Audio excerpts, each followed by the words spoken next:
Hi friends, welcome to Jo's kitchen. நீங்கள் இன்னும் நம்ம ஜோஸ் கிச்சன் சேனலை சப்ஸ்கிரைப் பண்ணலையா? சட்டுன்னு சப்ஸ்கிரைப் பண்ணிவிட்டு லைக் பட்டனை தட்டி விட்டுட்டு வாங்க, வீடியோக்குள்ளார போகலாம். தொப்பையை குறைக்கணுமா? அப்போ இந்த 4 டிப்ஸ் உங்களுக்கு ரொம்ப யூஸ்ஃபுல்லாக இருக்கும். அது என்னென்ன டிப்ஸ் அப்படின்னு தெரிஞ்சுக்கணும்னு நினச்சிங்கன்னா வீடியோவை ஸ்கிப் பண்ணாமல் பாருங்கள் ஃப்ரெண்ட்ஸ்.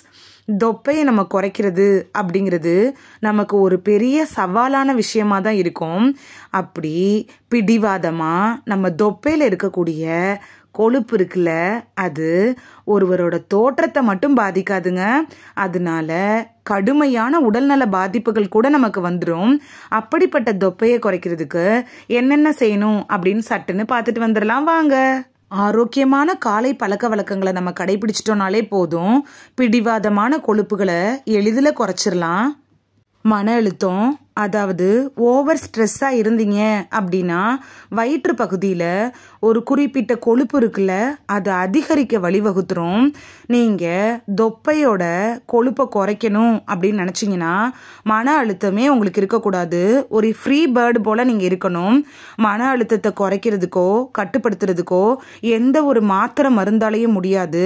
மன அழுத்தத்தை குறைக்கணும் அப்படின்னு நினச்சிங்கன்னா எந்த ஒரு விஷயம் உங்களுக்கு மன அழுத்தத்தை உருவாக்குதோ அதை நீங்களே விட்டா தவிர இந்த மன அழுத்தத்தை குறைக்க முடியாது. இன்னொன்று என்ன பண்ணலாம் அப்படின்னு பார்த்தீங்கன்னா, யோகா செய்யலாம். யோகா செய்யறப்ப கூட அது உங்களோட மன அழுத்தத்தை குறைக்கும். தினமும் காலையில ஒரு 5 மினிட்ஸ் ஆகுது நீங்க யோகா செய்யறப்ப அது உங்களோட மன அழுத்தத்தை குறைக்கும்.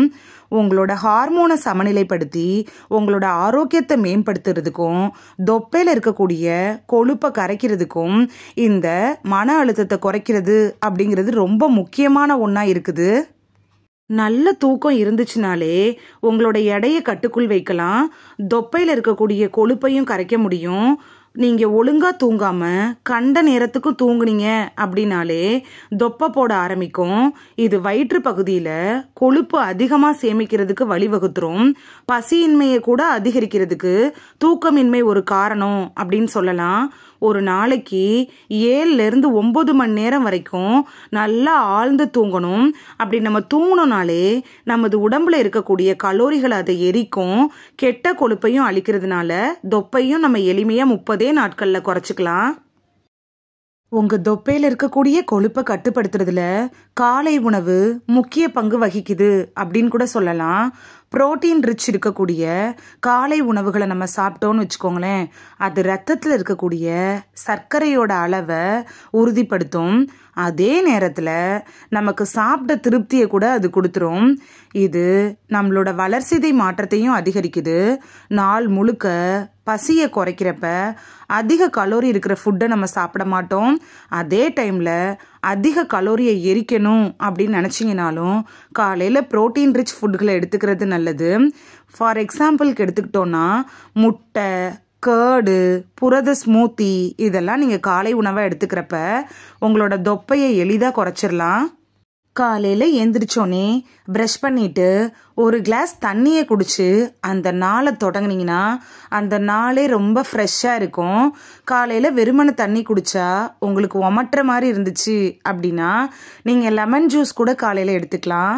இது உங்களோட வளர்சிதை மாற்றத்தை தொடங்க ஆரம்பிக்கும். நீங்கள் காலையில் எழுந்திரிச்சோன்னே இப்படி தண்ணி குடிக்கிறதுனால நம்மளோட உடம்புக்கு தேவையான ஆற்றல் எல்லாமே கிடைக்க ஆரம்பிக்கும். அது மட்டும் இல்லாமல் கெட்ட கலோரிகளையும் அது எரிச்சிரும். பசியை கூட குறைச்சிரும். நிறைய ஃபுட்டு சாப்பிடணும் அப்படிங்கிற எண்ணத்தை கூட தவிர்க்கணும் அப்படின்னு நினைக்கிறீங்கன்னா காலைல ஏந்திரிச்ச உடனே ப்ரஷ் பண்ணிட்டு தண்ணி குடிக்கிறது நல்லது. இந்த தண்ணி குடிக்கிறது ஒரு கல்லில் 2 மாங்காய் அப்படின்னு கூட சொல்லலாம்.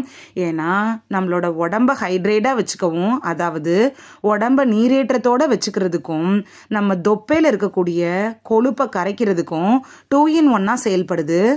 30 நாட்களில் தொப்பையை குறைக்கணும் அப்படின்னு நினச்சிங்கன்னா எக்ஸசைஸ் பண்ணுறது உங்களுக்கு பெஸ்ட்டு சாய்ஸாக இருக்கும் அப்படின்னு தான் சொல்லணும். ஏன்னா உங்களோட ஒட்டுமொத்த உடல் ஆரோக்கியத்தை மேம்படுத்துறதுக்கும் எக்ஸசைஸ் பண்ணுறது தான் ஒரு பெஸ்ட்டு சாய்ஸாக இருக்கும். காலையிலேயே வாக்கிங் போகிறது, யோகா, இது மாதிரி நீங்கள் எதை செஞ்சாலும் காலையிலே உங்களோட உடல் முழுவதும் வேலை செய்ய ஆரம்பிச்சிடும். அன்னைக்கு நாள் ஃபுல்லாக சுறுசுறுப்பாக இருக்கும். அது மட்டும் இல்லாமல் கொழுப்போட ஆக்சிஜனேற்றத்தை ஊக்குவிக்கிறப்ப அது உங்களோட வளர்சிதை மாற்றத்தை கூட மேம்படுத்திடும். வெறும் 30 நிமிஷம் நீங்கள் வழக்கமான உடற்பயிற்சி செஞ்சீங்கனாலே உங்களுடைய தொப்பையை விரைவாக குறைச்சிடலாம். ஏரோபிக் பயிற்சி, அது இல்லாமல் ஜாகிங், டான்ஸ் ஆடுறது, இது கூட தொப்பையில் இருக்கக்கூடிய கெட்ட கொழுப்பை குறைக்கிறதுக்கு யூஸ்ஃபுல்லாக இருக்கும். இந்த வீடியோவில் 30 நாட்களில் தொப்பையில் இருக்கக்கூடிய கொழுப்பை கரைச்சி அப்படியே உங்களோட தொப்பையை ஃப்ளாட்டாக மாற்றக்கூடிய 5 வழிமுறைகள் என்னென்ன அப்படின்னு தான் பார்த்தோம். இந்த வீடியோ உங்களுக்கு ரொம்ப யூஸ்ஃபுல்லாக இருந்திருக்கும் அப்படின்னு நான் நம்புகிறேன். இந்த வீடியோ உங்களுக்கு பிடிச்சிருந்துச்சுன்னா லைக் பட்டனை தட்டி விடுங்க. சப்ஸ்கிரைப் பண்ணுற ஃப்ரெண்ட்ஸும் மறக்காமல் லைக் பட்டனை தட்டி விடுங்க. இந்த வீடியோ உங்கள் ஃப்ரெண்ட்ஸுக்கு பயன்படணும் அப்படின்னு நினச்சிங்கன்னா ஷேர் பண்ணி விடுங்க. நிறைய பேர் சப்ஸ்கிரைப் பண்ணாமல் பார்க்குறீங்க ஃப்ரெண்ட்ஸ். நீங்களும் சப்ஸ்கிரைப் பண்ணிட்டு பார்த்தா நமக்கு பவர் கிடைக்கும். நீங்கள் சப்ஸ்கிரைப் பண்ணிட்டு பார்க்குறது இது மாதிரியான வீடியோக்கள் தொடர்ந்து போடுறதுக்கு எங்களை மோட்டிவேட் செய்கிற விதமாக அமையும் ஃப்ரெண்ட்ஸ்.